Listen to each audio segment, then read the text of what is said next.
Hello and welcome into Backyard Catch. This is Nick Roby here once again. Today we're so excited we get to jump into the ACC Coastal, a little coastal chaos, if you will. So super pumped to join in. Thanks for jumping along with me on this fun preview. So without further ado, we're going to jump right on in because we got a lot to talk about and want to get it all in. So as you may have known, this is the last year of the ACC having two different divisions. And so that means this is the last year of Coastal Chaos. And so Coastal Chaos, as you know, just means, or maybe not know, it just means we never really know what's going to happen. I think until last year, we really had, you could say 8 different winners of the Coastal Division. Everyone had won. And then even without divisions, you had Notre Dame go represent. So everyone had represented the Coastal Division. So, and obviously Notre Dame, that was a one-year thing. But now as we get into this, it's been a long time since, I don't even think technically that when the media has picked the divisions that they've picked the division winner right in the Coastal. I could be wrong on that, but I'm pretty sure I remember that at least it's been a long time. And so we're going into that, and they picked Miami this year as the consensus team to represent the Coastal. So we're going to get in and see if I agree with that, or or if I have somebody different. So you got to stay tuned, see who I like. So we're going to dive on in. We're going to talk about each of these teams, get a little, like we did last time, a little summary overview, and then just to give some thoughts on each of these teams as we dive in, kind of have a little taste before the season starts. Which is, guys, I mean, recording this on we got second week of August, and now we got football in less than 3 weeks. That's a week 0, as they say, or it's like a pre-week 1. But we got a lot to get in, so we're gonna dive on into it. And like last time, we're going by alphabetical order. So that's the order that we're just gonna go in. And so as we talk through this team, so that way, and we'll talk about who I have as finishing in each. They'll finish end of the year. So we're gonna get started with Duke. They come in as they were 3-9 last year, 0-8. New coach Mike Elko in his first year there.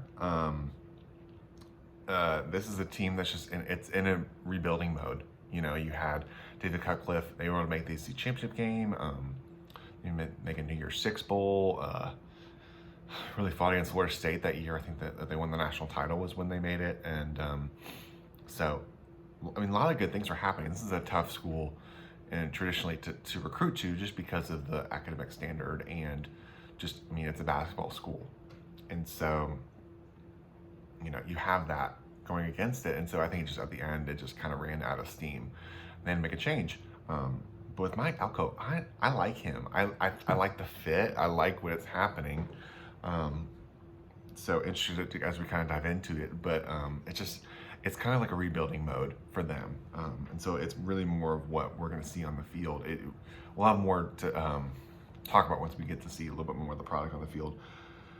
So they return 5 on offense, 4 in defense. They lose some key players, though, no bigger than Mateo Durant. Last year ran for 1,200 yards, 9 touchdowns. So they got a lot to replace. New quarterback too. So I think that's the biggest thing. It's just they have to replace a lot of pieces, and just they don't have as much of the depth of those different key playmakers. Key guys to watch out for. We got Shaka Hayward, linebacker. He led the team in tackles last year. Dwayne Carter, 4.5 sacks, the captain, and then big player on the outside, Jalen Calhoun, who had 56 receptions for 718 yards. So that's a guy I think will be interesting to watch this year, is Jalen Calhoun. I like the way he plays. I think he can be a really big difference maker for them. They're in a QB battle right now with Riley Leonard and Jordan Moore. They'll probably go Leonard. The thing with them is just, can they be dynamic enough on offense? They've had, they came, I think it was last in the conference, of 22 points a game. I mean, it's just, they have to get enough on offense to really go after it. And they just got to be better on both sides of the ball. I think that's just kind of what it comes down to for Duke. They lost the turnover margin by 7 last year overall. And so it's just kind of an across the front thing that they have to really improve. And I think Mike Elko is the right guy. He's saying the right things. It's really wanting the culture in there. And the state of North Carolina and Virginia, as we'll talk about later, has really been going up there and when it comes to be the recruiting hotbed. And so if you can get some of those guys to stay home in the area and really believe in the product, I think it's been shown in the past that if you can invest in it, like Duke can become that sort of thing. And so Mike Elko, he helped with Wake Forest and some of their rebuild. And so, and back in the day, I think under the previous staff. And so it seems like they're taking a similar approach as they did with Wake Forest and how they approach, higher academic type of school, smaller private school. They're still doing a similar thing with Duke. And so I can see that working. It's just, that's the type of thing that's going to take time. Most of the magazines have them, finishing unfortunately last in the division, but I don't think that's a representative of what they can be in the future. I just think it just takes time at a school to rebuild, and they're just gonna have to turn some things around, which I think just will take time. So there are a lot of encouraging things about Duke. Just it will take a little bit of time. They play Kansas on the road, which is interesting. Northwestern, and then they got all the normal ones. And that's this side. They've got Boston College, and it looks like Wake Forest. Yeah, that's right. On the Atlantic side of the conference. So a lot of good things. I just think they'll take some lumps this year. But really interested to see how that continues to build going into next year. So as we go into Georgia Tech, they're into year 4 under Jeff Collins. Last year they were 3-9, 2-6 in conference. They've won 3 games every year under Jeff Collins, and so we know that it was looking to be like a big rebuild because you're going from the Paul Johnson triple option era into more of a, I want to say traditional, more current style of offense and in today's game. And now it hasn't really shown all the way. I mean, Jeff Collins is really energetic and really trying to build that up, but they just haven't been able to keep the talent home. And when they've had talent, it just has gone away. I think the biggest, or transferred out, excuse me.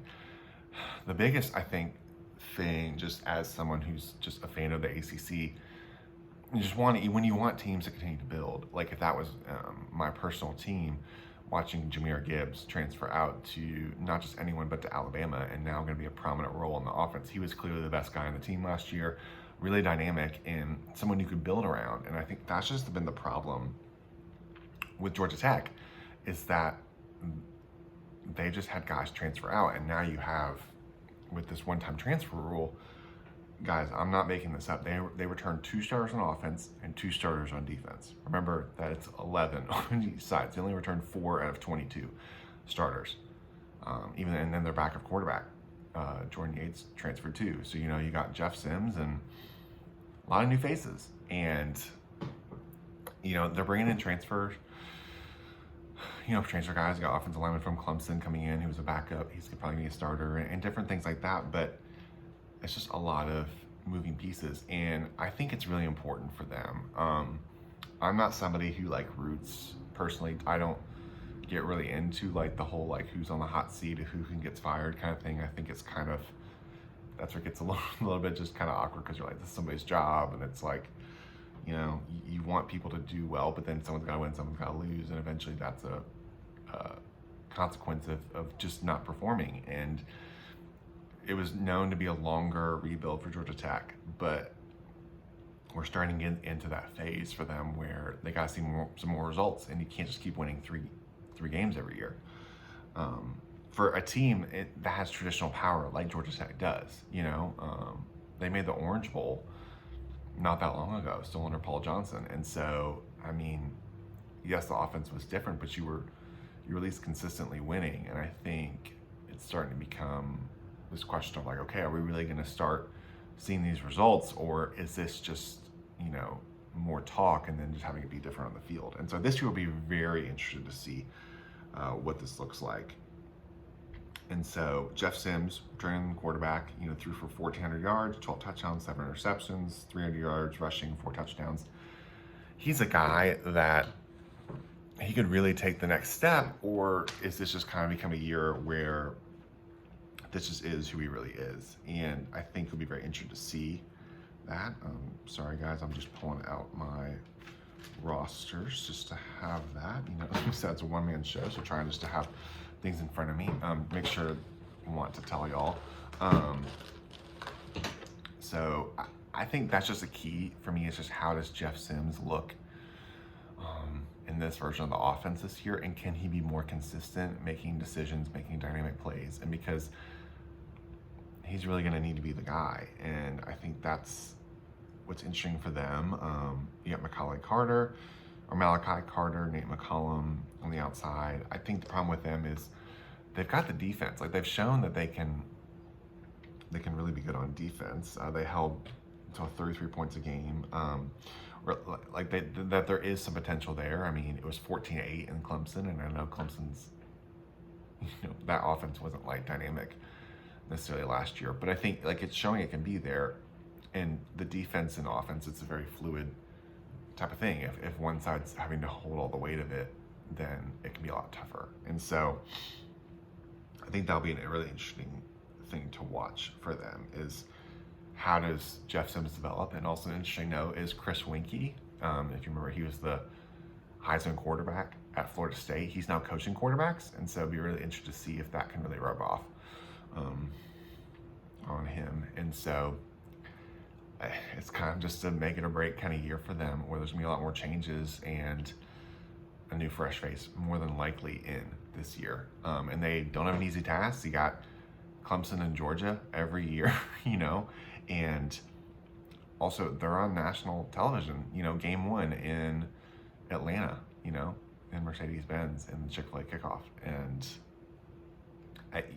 from their end, they're going to want to play well. They're not expected to win, but it's still the standalone game, and you want to represent that well. And I think that'll be an interesting insight for them. We talked about a lot from the Clemson perspective nationally, but for them, what is that perception of them going into the rest of the season? We'll be very interested to see.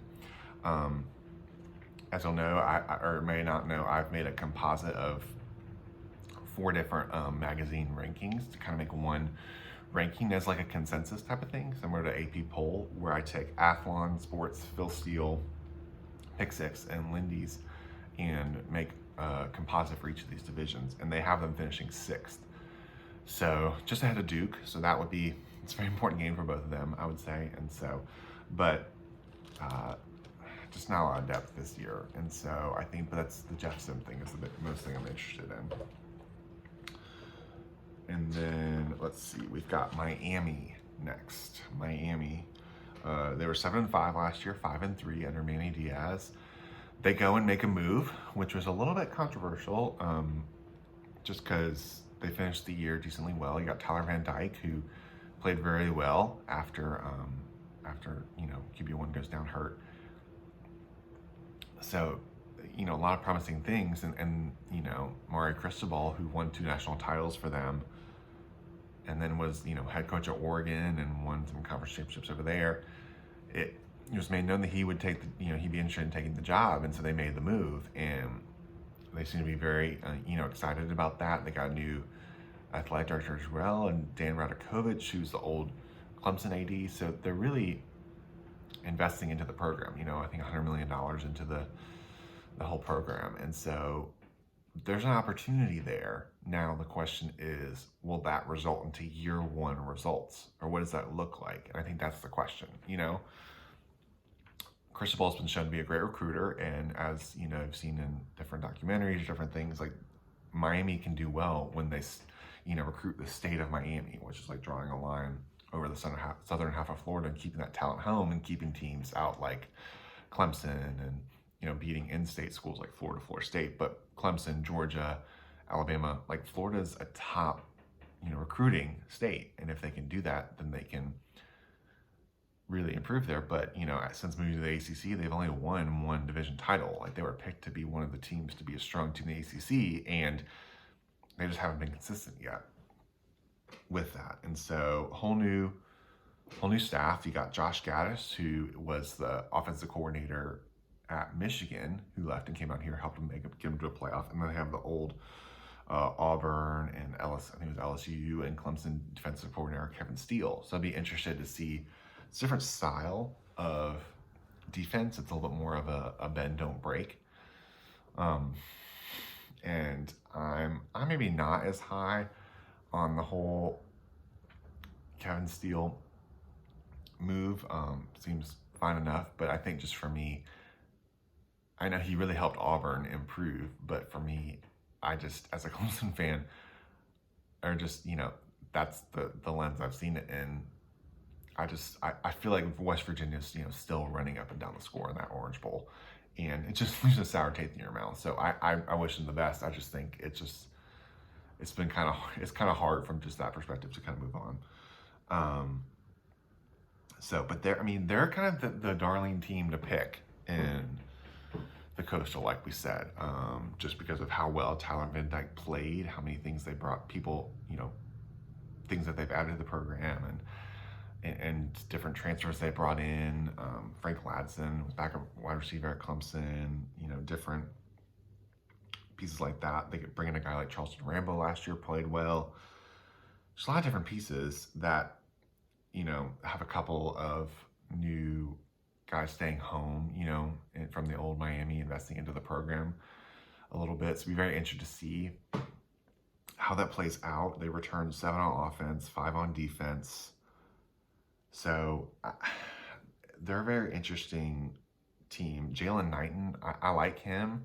I think he can be very dynamic, and with how well Van Dyke ran the offense last year, I think you have to account for that. So if they can really if he can really step up and be the guy as he was when Cam Harris went down, that can be, a big piece for them. And I'll be very interested to see how that plays. I think, we got these different guys like Keyshawn Smith, Will Mallory, who I like as a tight end. I want him to see a next step up. I think the talent's there.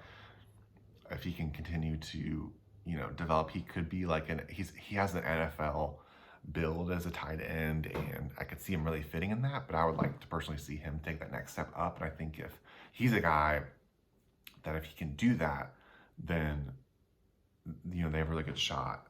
Frank Ladson, the transfer 5-star, just couldn't get on the field at Clemson, had some injuries and just the depth at receiver. It just didn't work, so he went back home. But depending on how he plays, he could be a big factor, and they're betting on him in the transfer portal. So, it's a very interesting schedule for them. They got Florida State. They play Clemson this year, which I think is huge. And then, them and Pitt are top teams to win the division. They go on the road at Virginia Tech, which is really tough. They go on the road at Texas A&M, which I think will be a very interesting game. I think that's a really big non-conference game to look at, to kind of measure these two different powers or different teams that have been talked a lot, but kind of get a really picture of what this season's going to look like. That's a tough place to play, so I don't know if I would necessarily guarantee them to win, but they've got a puncher's chance, and even probably more than that. They've got a good shot, but I wouldn't be surprised if they come home with a loss, just because that's a tough place to play. But other than that, when it comes to the Coastal, the composite has them be number 1. I think what's tough for them is they go on the road at Virginia Tech. UNC was the pick last year, and they go and lose at Virginia Tech. That's middle of October, so they'll have more of a built-in schedule after playing UNC. They have to go, they play Florida State, and their November is tough as I'm looking at the schedule. They've got Florida State, they go on the road at Georgia Tech, which, it's not a necessarily gimme, in the midst of all this, but on the road is never easy. And then at Clemson, and then they host Pittsburgh to end the year. So that could be playing for the conference title or conference division. So they really got to finish well if they want to really reach all their goals and be playing in Charlotte with it could be rematch with a team like Clemson. So very interested to see. I think the thing with Miami is just that they're a team that gets talked about a lot every year. We'll see them when the AP poll comes out. They'll be a top, top 10, top 15, some kind of top 20 at least team. Like they're ranked every year, and they don't always live up to those expectations. And for the ACC as a whole, if they want to continue to be better, they need teams like Miami to really to fill that. And so there's an opportunity there for them this year. And that's why I say, and normally in a first year, it's hard to expect like them to win the conference division. But I think this is an opportunity for them to do that. As we'll talk with Pitt, they've got a lot to replace as well. And so interesting to see. I'll release my top picks later, but there's an opportunity there. It's just a matter of if all these pieces actually come together and actually form a unit, or is this a lot of like interesting, good pieces, but they don't all mesh well to like show the results on the field. And this team goes as Tyler Van Dyke also goes too. I mean, he could definitely be the ACC Player of the Year. Like he could be really good, but you have to kind of see, was that like a last year type of thing, or can this continue to develop and when he's really the guy in this upcoming year. So very interested to see that for sure. Next, we've got North Carolina, the Fighting Mac Browns.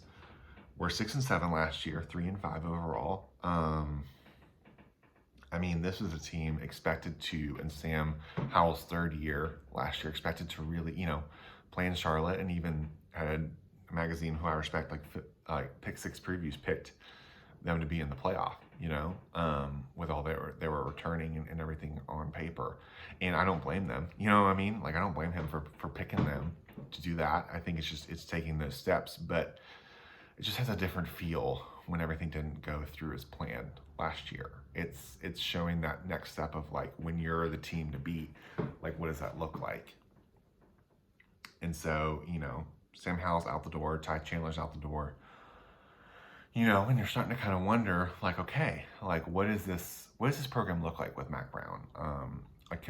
They're starting to win some of the recruiting battles, but they were seeing some momentum building up to it. But last year, I don't want to say they took a step back, but it just wasn't the next step that they were expecting, and not as strong in the trenches on defense as you would expect. And they've got some good pieces, but what does this look like? And so now that when they're not the team to beat per se, like what does that look for them? They've got Gene Chizik, who's coming in. He was the head coach at Auburn that won a national title.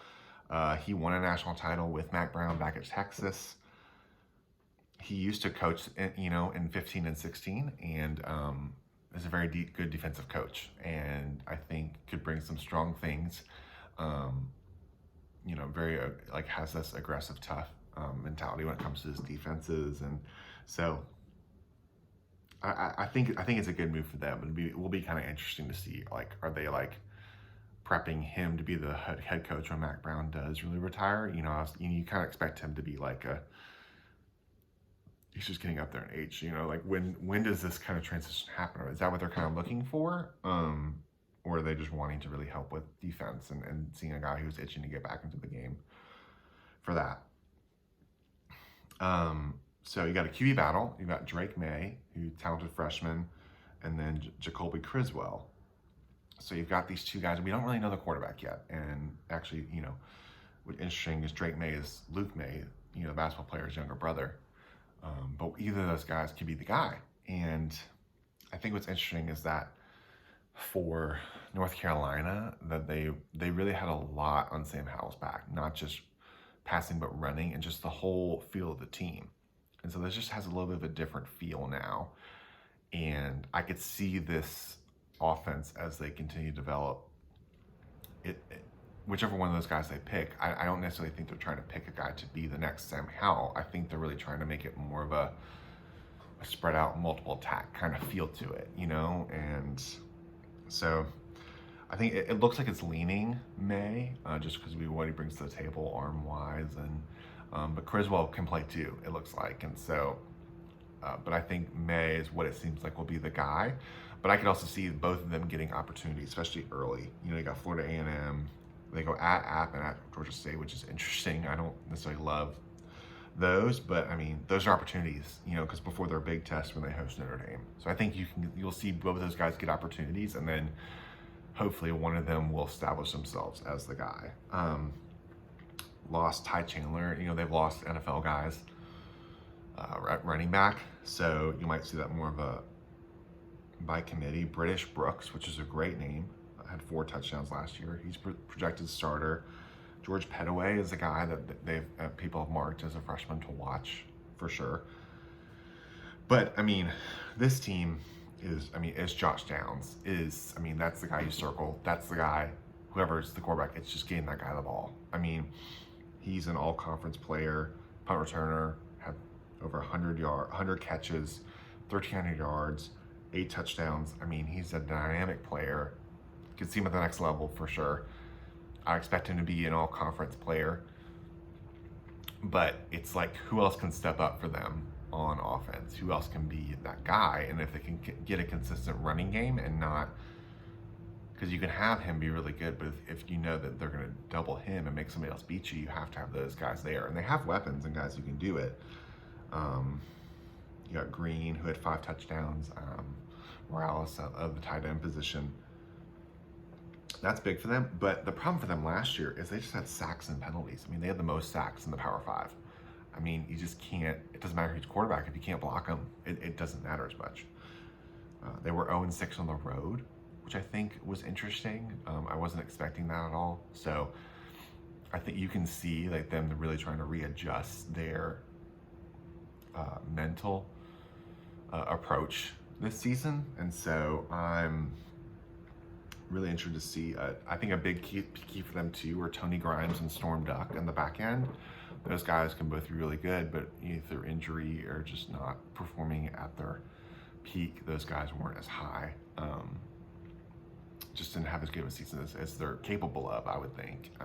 And so for North Carolina to be good, you need guys like that, which is how many passers are in this league. You got Brennan Armstrong at Virginia, Tyler Van Dyke at Miami. You just gotta, Sam Hartman, Wake Forest. It's got to come through with that. So I think they'll be consistent. They're number 3 in the composite, but they don't have the easiest schedule either. They got Notre Dame, Virginia Tech, then they go at Miami, Pitt at home, at Wake Forest, and then they have an NC State 2 every year. It's at home, but NC State, is some people are picking to win the Atlantic, and so it's on paper, but I would say I think the goal for them is to be, Athlon has them going 7-5. I think somewhere around that 7-8, maybe like 8 wins is would be a good improvement for them, bounce back. But we'll see. Very interested. That's a team that'd be interesting to watch. Then we go to Pittsburgh, the defending ACC champs for the first time. I think it's their first ever conference title, which I thought was really cool. Pat Narduzzi's back for his 8th year. They have a new offensive coordinator, Frank Cignetti Jr. I think I'm saying that right. Has a ties with Boston College before, as their OC went to Oklahoma State, I believe. So they'll be I'm very interested to see Pittsburgh. I think they're a very interesting team to me because they were a darling team last year. Kenny Pickett came and, now he's playing for the hometown Pittsburgh Steelers. They got Jordan Addison wins the Biletnikoff as the best receiver in the country. But then they've had some fallout, Narduzzi and the offensive coordinator. They parted ways, and it just didn't seem like it went well at the end. And so he moved on. Pickett leaves.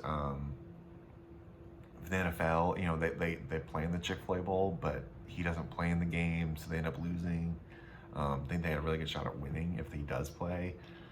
And then Jordan Addison goes to USC, which kind of leaves a sour taste in your mouth. So you're like, what does this team look like? Then you get Keaton Slovis from USC to be the new quarterback. And so it's just kind of like, what does this team kind of look like as we go into this? And so for me, I think Slovis seems to be the guy. You know, they have Nick Patty, who was a backup last year, but I think Slovis is going to be the guy. He was freshman of the year in the Pac-12 and had a little bit of a down year last year for sure, but maybe a change of scenery could be really good for him. And I think with the success of Pickett, I think he's a really interesting guy to watch and see what he looks like in this. And I think that he's not, the expectation is like, he's not, I wouldn't expect like a Kenny Pickett type of season. That's not what I'm expecting. I think for this team to be successful, it's about distributing the ball, getting to playmakers. It looks like they're trying to play a little bit more ball control. It looks like this year a little bit more two tight end versus being as dynamic passing. They really want to improve the rushing game, and I think if they can do that, that's a big opportunity for them. So it's really just about, you know, being smart with the football, being aggressive when you need to, but really they're trying to control the clock more and be a little bit more methodical. And lean on their defense a little bit too, like try to make it more of a balanced game that way, and you play to that strength. And so that will be big for them. Then you've got two guys on defense. You've got Casey and Sriracha Dennis, who led the team in tackles at linebacker last year and had 9.5 tackles for loss. Very aggressive style defense. You know, they're all out kind of attacking defense, you know, and they can get burned, you know. That's what we saw in a high scoring game like at Tennessee last year. But that being said, like that aggressive style, I mean, that helped win them, you know, the conference. And so when it works really well. And they have a lot of pieces back. You know, on offense, they have like 7 on offense and 7 on defense returning. And so I would expect them to be very competent once again. But like we said with North Carolina, I think in the passing game they have gotten beaten deep. And so can they compete with some of these stronger offenses out there, especially like Virginia, Miami, Louisville? They have to play at Louisville with Malik Cunningham. So those would be very interesting for them. Guy I like, I was impressed with last year, and I think it'll be very interesting to see him take a step up, is Israel Abanikanda, I think is how you say it right. I'll say it, Pittsburgh has some of the toughest names to pronounce, and I'm really sorry if I mispronounce them. It's not on purpose. He had 651 yards, 7 touchdowns, 5.5 yards per rush. So I like him, and if they can continue to improve on offense, they have a little bit of a harder time. They weren't as good in running the ball as you maybe would like, but they returned all 5 starters on offense. And I think even 8 offensive linemen overall, but all 5 starters are back, which is huge, you know? And they can take that next step, I mean, even better. And so I think that with some of these other teams in the Coastal, you know, they're either replacing the whole line or a good chunk of the line. And so it just makes you feel better about that with a lot of uncertainty when it comes to this division. And they're all seniors too, you know, so it's kind of, it's a really big year for the older guys. You know, it's a new offense, but with a little more methodical piece of it, I think that could be really good. And so moving on into the wide receiver group, gotta watch for, you know, you have like Jordan Addison, like we said, move on to USC. So you're like, what's the next, you know, guy for them? So shout out to Josh Pate, you know, with Lake Kick, who pointed this out, and I looked into it a little bit more, and like what I see is Kanata Munfield is a guy to watch. I want to give Josh credit for that, but in their team, but he's the transfer from Akron. He caught 61 passes last year for 751 yards, 8 touchdowns, was the freshman All-American team. Just dynamic player. I'd be really interested to see how he fits in. Now, you know, Addison's out, so look for a guy like him to be out there. You got Jared Wayne, who's a dynamic player, and then their tight end, Gavin Bartholomew. So there are some pieces there, but I would say Mumfield is a guy to circle who's underrated right now that we could be talking about down the road, for sure. If he fits in like we think he's going to fit in. But if you're asking like, who are the playmakers, he's the guy to circle. I would watch out for. So this is an interesting team because, you know, they've got the backyard brawl with West Virginia Thursday night. They host Tennessee in the reverse game. And then they've got an interesting matchup. You know, they go to Louisville. They get Syracuse from the opposite side. No Clemson, no NC State, no Florida State. Go at North Carolina. The big game, I would say the big game in the Coastal, if the two teams are going like we think they will play, is when they go on the road to Miami, Thanksgiving weekend, November 26th, and to be playing, you know, I would think for division title on the line. And so that's the game I would circle in the Coastal. But it's just if all these pieces line into place. It's a long time from now and a lot can happen. But if it goes like we think it can go, that's a game to circle, I think would be the game to win the division. So a lot of cool things to think about for them, but it's really interesting to see, question for them is, will they step up into this being more of a continual thing, or is last year more of a blip on the radar, so to speak, and they'll fall back to the pack? I think it's a real big question for them. So we've got 2 teams left. The Virginia teams. We'll start with Virginia because Virginia falls first before you add Tech. They have, and both of them are interesting, they both have first-year head coaches. We've got old offensive coordinator Tony Elliott will be the new head coach there. Bronco Mendenhall retired at the end of last year. So Tony Elliott comes in to be the guy. And I think, you know, he had a lot of options of what Huey, you know, are just chances he could have been, you know, considered for a different gig, but he ended up choosing the Virginia job. And I think it kind of fits both him and the personality well there. And it's another school with a strong academic tie to it, and you really have to get the right players to fit there and develop, and they have the right culture, I think, and to develop there and win there, and the opportunities there. And I think Tony Elliott can be a really good shot at that.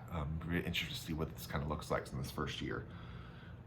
So key thing for them, I mean, when you think of Virginia, you think Brennan Armstrong. You think of the left-handed guy, number 5, just slinging the ball around, running everywhere. He's a big guy for them. And I thought it was as big as acquisition as any was to keep him for another year, was just for him to buy in that it was worth him staying another year versus trying to go pro or somewhere else. And so you have him staying another year, but we'll see what are the pieces around him. You know, I think what's really hard is that they're a team, you know, we're talking about Pittsburgh has all their offensive linemen. You know, Virginia lost all their starters, you know. Big one would be Olu transferring to Michigan. And then you have Noah Taylor on the defensive side, transfers to UNC, and Jelani Woods, the tight end, moves on. So they were dynamic on offense and had some pieces, but there's just a lot to replace. And it's like, what will this team look like, I think is the big thing. Let's see. Wide receiver, they've got Dontavian Wicks is a big piece for them. You know, he had 1,200 yards, 9 touchdowns, dynamic player, you know, on the outside. They've got, as they used to call him, Keontae Thompson, as they used to say, football player, because he, you know, lined up on wide receiver, running back, really whatever they, you know, backup quarterback. Maybe some different wildcat things. I think could be very interesting to see, and with Tony Elliott's background and being on offense, and helped, you know, be a part of like really dynamic offenses like Clemson and 2 national titles.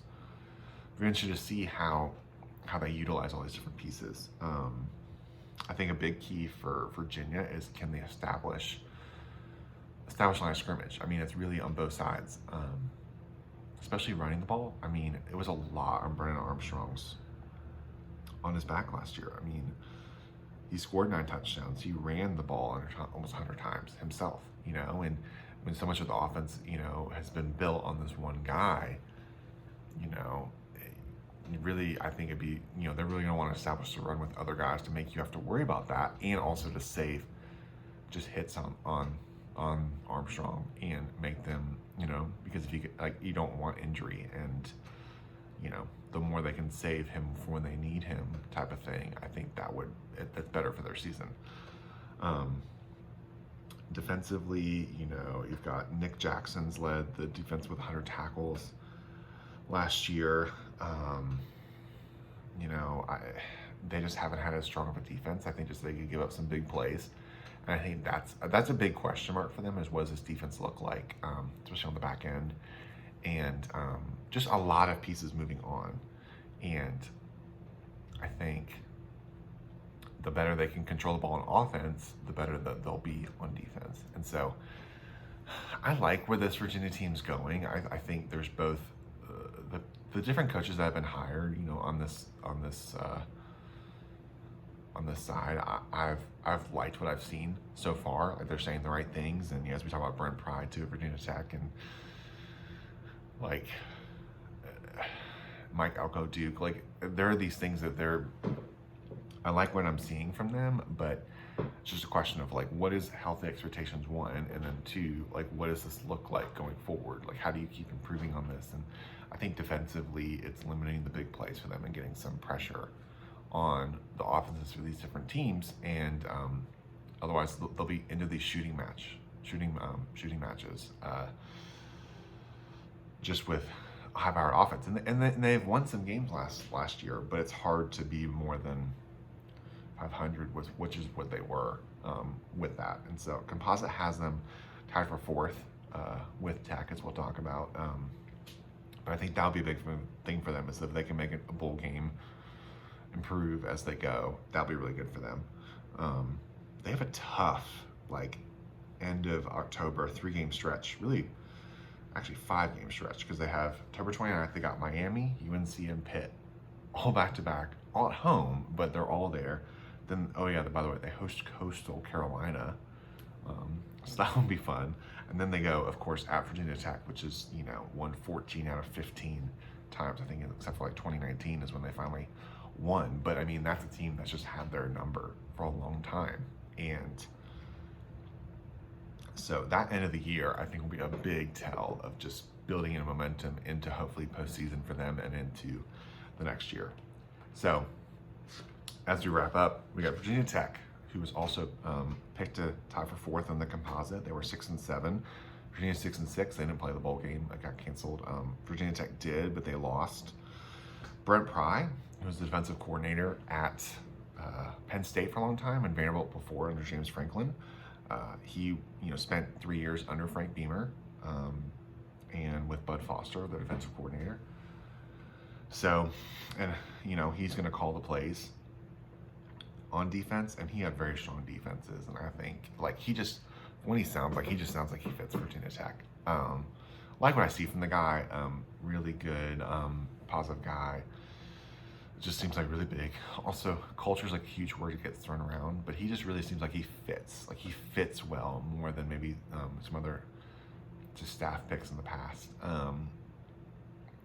I like what I see. The problem for them is what's on paper for them. I mean, offensively, they lost pieces, and they just weren't as dynamic as we've seen what Virginia Tech can be on offense in the past. And so you got Grant Wells, who is the Marshall transfer, and then you have Jason Brown, who was on the FCS level, transferred, played some for South Carolina, is also battling for the job. Seems like it's going to be to Wells. He, put up 5,600 yards, 34 touchdowns in 2 years. He had 22 picks, which seems to be a little bit of a problem, but it seems like he wants to push the ball downfield is a little bit more of his motto, which I think is overall good for them, trying to push that dynamic feel to them. I think a big key is Jaden Blue, the Temple transfer. A couple years ago, he had, let me see, I wrote this down. In 19, he had 95 catches for 1,067 yards. And so he's a guy, for example, if he can take that step and really be that type of player that he was brought in to be, and just that he's capable of, I think can be a really opportunity for them. I think big key was having Dax Holyfield on this team. Like, he's clearly leader of the defense, had 92 tackles. Like, they're just on the field all the time. They're moving from, I think, a 4-2-5 type of defense to more of having 3 linebackers, which I think will be interesting. They're moving a couple safeties from the back end into that middle of the gap, making it more of what they were doing at Penn State. I think you're going to see a lot of that, but it works. So I would expect them to be tough on defense. Just a matter of, like, if they have all the personnel they need to do that. They need to get pressure on the ball. I think this is a team that's going to be led by the defense. I think that in offense to score, to strike when they have opportunities. I think that's the feel of this team. And you have guys like Dax Holyfield, you have opportunities, but I think that's the thing for them is, can they be dynamic on offense? Because defensively, I feel confident that they'll be in positions to make plays. And not they won't give up points or give up big plays. It's just, I like where the scheme's going. I think what's really interesting is they hired Joe Rudolph from Wisconsin to help with offensive line. And as you know, Wisconsin is just traditionally very strong on the offensive line. So they bring him in, but they have all the personnel that they need. They've had some good guys in the past, but still feels like it's a question mark this year. Will it actually, will that translate into this year? I don't know. But like what I see in that, I think interesting thing is that their punter, Peter Moore, was the only player to receive first, second, or third team All ACC. I think there's some honorable mentions, but that just kind of shows you, like, just where they're at. I just think that they just don't have the depth or all the talent that's there to take the step of what a team of Virginia Tech is used to. I think I really like the pieces of where they're going, but I think year one, I think them making a bowl game is a big deal. And if they can do that and build on that, there's a lot of good things to come. So that's all the individual teams. So as I go through and I've just been analyzing these teams, this is a little bit of a harder division to pick, just because, it's the Coastal, there's always chaos, and you think you have it figured out, and, they always throw in some curveballs. And so, as you go through this, the composite has it Miami, Pittsburgh, UNC, Virginia Tech, Virginia, tie for 4th, and Georgia Tech and Duke. So I can see that.